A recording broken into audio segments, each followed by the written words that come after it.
umum yang untuk dilayani. Saya adalah ketua umum supaya saya selalu dipercaya untuk menjaga api ideologi agar tidak padam.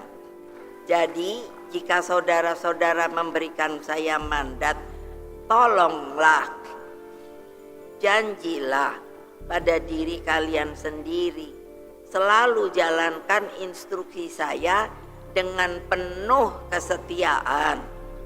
Kalau tidak siap sekali lagi, ya lebih baik mundur secara kesatria.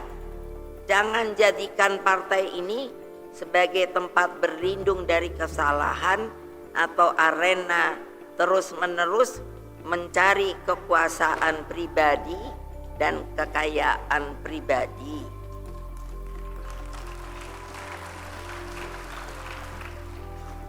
Jangan diabaikan, ingat, musuh kita bukan hanya kekuatan dari luar. Musuh yang paling berbahaya justru berada selalu di dalam diri kita sendiri. Tadi saya katakan, karena sudah zona nyaman, timbullah kemalasan, dan ketidaksungguhan dalam berjuang sebagai kader partai.